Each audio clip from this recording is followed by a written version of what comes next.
We live in the age of EV innovation, and not just with things like cars and trucks. I'm talking about things on a smaller scale too, with electric rideables. Longer ranges, faster charging times, and batteries that are much more durable. And this has caused an absolute explosion in all kinds of different PEVs to fit every niche imaginable. And because of this, there's an almost entirely new genre of outdoor adventuring with a lot of untapped potential, and that's backpacking on electric rideables. From land to water and even the air, here's 10 unique, innovative ways to go backpacking on an electric rideable. First one on the list is Ebike Bikepacking. Let's start off with a simple one. Most people are familiar with bikepacking, which is backpacking on a bike. Ebike Bikepacking just adds an electric bicycle to the mix. Makes things a little bit heavier because you've got the weight of the motor and the batteries, and it forces you to find places to stop and charge. But there are places to charge everywhere if you know where to look. I made an entire video on it if you're interested. And the interesting thing about e-bikes is you can either have the motor assist you where you're doing some of the pedaling, or you can have the throttle do all of the work and you just sit back and enjoy the ride. And there's all kinds of e-bikes. There's mountain bikes, there's fat tire bikes, there's road bikes, there's compact folding bikes, any type of electric bicycle you can think of. And though you should properly plan it so that you have places to stop and charge before your battery runs out, in the event that your battery does run out, say you have a particularly long stretch to your next charging stop, you can still pedal it like a normal bike. The unfortunate thing is you have to leave the bike outside while you detach the battery to bring that inside to charge, since a bike is too big to bring into most places. So what you gain in comfort, you lose in portability. The second one is electric skateboard skatepacking. This is one that's near and dear to my heart, and if you've spent any amount of time on my channel, you're probably familiar with it as well, which is backpacking on an electric skateboard. And electric skateboards are a heck of a lot smaller and more portable than a bike, but what you gain in portability, you lose in comfort. Foot fatigue and ankle pain are really severe, especially if you're riding on rough trail for long distances. You could go with a street wheel touring board like what I have for paved trails, or you could get an all-terrain off-road monstrosity for even the most gnarliest off-road trails. And what I did with mine is I actually top-mounted the battery case so I could change the battery in all of 30 seconds, because traditionally they're mounted on the underside and it makes it super annoying to get to if you want to change out the battery. So I recommend either building yours to have a top-mounted battery case to do that, or buy one off the shelf that has a really large battery and a very short charge time. Number 3, electric Raftpacking. I'm sure you've heard of canoe tripping, which is backcountry camping on a canoe or even a kayak. Raftpacking is basically the same thing, just with an inflatable raft instead of a canoe or a kayak. And electric Raftpacking is when you take a electric outboard motor and a 12-volt battery and stick that on the back of the raft so that the motor does all the work and you don't have to paddle. And adding the drive system doesn't add as much weight as you might think. The outboard motors are pretty small and relatively lightweight, and you can pack a lot of power into a small battery nowadays. Just 2 of these 100 amp hour LFP batteries, along with a little bit of solar trickle charging over the course of the day, can get me up to 50 kilometers before I need to stop and charge. So 50 kilometers off of just the motor, and all it adds for you is maybe 1 extra trip during portages. So if you're on a single carry, it becomes a double carry. You get the picture. It's super silent because of the electric drivetrain. There's no noise pollution and no fume pollution either. All you hear is the noise of the water as your boat moves through it. And because of this, your trip takes on a more relaxed pace where you can actually enjoy the scenery and pay attention to what's going on around you rather than focusing on paddling. And while you can plan places to stop and charge along your route at parks and stuff like that, you don't actually need to do that. If you bring enough solar with you, just these 2 LFP batteries, the same ones I was just talking about, if you have 360 watts of solar on a bright, sunny day, that will fully charge both batteries in 1 day. Just picture a weekend trip. You go all the way to camp on the first day, set up the charging so that on the second day it's spent charging the whole day while you enjoy, I don't know, fishing, whatever. Then you head back on the third day with a fully charged battery, all without being anywhere close to an outlet. Or on a longer distance trip, you can alternate days spent making distance and days spent charging. And because my particular motor only consumes 360 watts on full throttle, if I have those 3 solar panels set up on the raft, if I have space and it's a bright sunny day, that solar is paying for most, if not all of the power consumption of the motor, all without needing to touch the battery. Number 4, electric scooter Scootpacking. I think you're getting the portmanteau theme going on here at this point. Electric scooter Scootpacking is backpacking on an electric scooter. Now, you've probably seen electric scooters before, people commuting to and from work in the city, and it's unfortunate that people think that's the only electric scooters you can get, thinking that those are representative of all electric scooters are the equivalent of seeing someone commuting to work in a Prius and thinking that's an example of all cars. You've got some gnarly generally all-terrain off-road monstrosities with some pretty long ranges and big off-road wheels, and some of them get really, really ridiculous that practically float over sand and snow. And they're an interesting blend because you get the portability of an electric skateboard with the riding stability of an electric bike. So I actually do have an electric scooter. It's one of the city commuter ones. Let me know if you want to see me do some Scootpacking trips on the channel. Number 5, electric unicycle Unipacking. So this is a bit of an interesting one. It gives you better portability than an electric skateboard, the off-road capability of an electric bike, all while being the most energy efficient of all the electric rideables on this list. And it's super maneuverable too. You can literally pivot on a dime, which means you could tackle some gnarly hiking trails that any other of the electric rideables on this list would not be able to handle. You can get all kinds of different wheel options, all from super thin road bike tires all the way to super gnarly, knobbly off-road tires. Number 6, electric Dirtsurfer Skatepacking. Dirtsurfers themselves aren't that well known outside of places like Australia because it's traditionally a downhill rideable, as it's in the similar form factor to a skateboard, but because it's only got 2 wheels, you can't really push it like a skateboard. Once you replace the rear wheel with a similar sized e-bike hub motor, suddenly you have a really interesting 2-wheeled vehicle that's an interesting blend between e-bikes and electric skateboards. You have the off-road capability of an e-bike with the portability, maneuverability, and ride characteristics of an electric skateboard. And I think it's going to be the ultimate gravel rail trail ride. Number 7, electric snowboard Skipacking. As a Canadian who suffers through winter and snow for 6 months of the year, this is one that I am really interested in. People have done DIY builds in the past, but most of them are super complex, really large, and probably really ridiculously expensive. We're only just now entering the age of not only affordable, but also commercially available electric snowboards. The way they work is pretty simple. You have a tensioned rear wheel at the back of the snowboard so that on hard-packed snow, it sits flush with the plane of the board, but in softer snow, it gets pushed well below to have enough surface area to bite into the snow to push the board forward. I've got my own DIY build, which as far as I'm aware is the world's first electric snowboard that costs under $1,000 to build. As someone who likes camping in the winter, having something that can tackle snow will be a huge benefit. Number 8, electric surfboard Surfpacking. And this combines the aquatic adventures of Raftpacking with the portability and maneuverability and speed of an electric skateboard. And they actually come in 2 flavors. You've got electric surfboards, which is just a surfboard with a high-powered motor on it, and you've got e-foils, which actually lift you up out of the water in order to reduce drag and increase efficiency, but at the cost of the steeper learning curve, and you have to focus on your ride a lot more than you would on a surfboard. And just due to the unstable nature of the platform, especially when you're new to riding them, if you take some backpacking gear, you'll probably want to put it in as watertight a container as possible because more than likely you will dump. And also be aware of the legality of them as well. As far as I can tell, in Canada, on any Canadian body of water, electric surfboards are illegal to ride,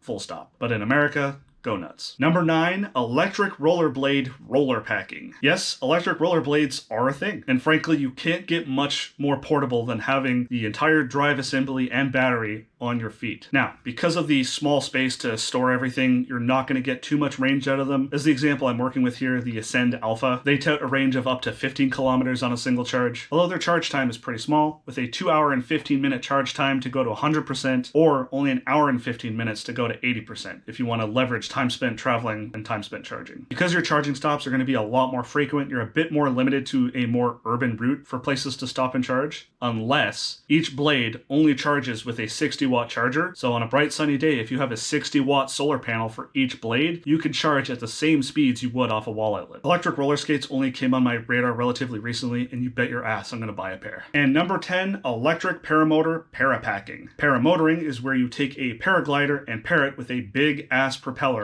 on your back. Parapacking is when you take that entire setup and combine it with backpacking gear and set off in the sky on a multi-day backpacking adventure. Now, traditionally they're gas-operated motors, but as we enter the age of crazier and crazier innovations in battery tech, more and more electric options are starting to crop up. Currently, the flight times tend to be in the 30 to 45 minute range, which when you combine that with an average flying speed of about 45 kilometers an hour, that works out to be a 20 to 30 kilometer range before you need to stop and charge. Now, that being said, that's really not bad for a setup you can carry up and down the stairs that lets you literally fly. So that's my list. Any of these new to you? Anything kind of surprising that you didn't know about? Seriously, there's all kinds of brand new ways to go out and explore now. And if you want to see all the adventures that I get up to with my electric rideables of all kinds, click the card.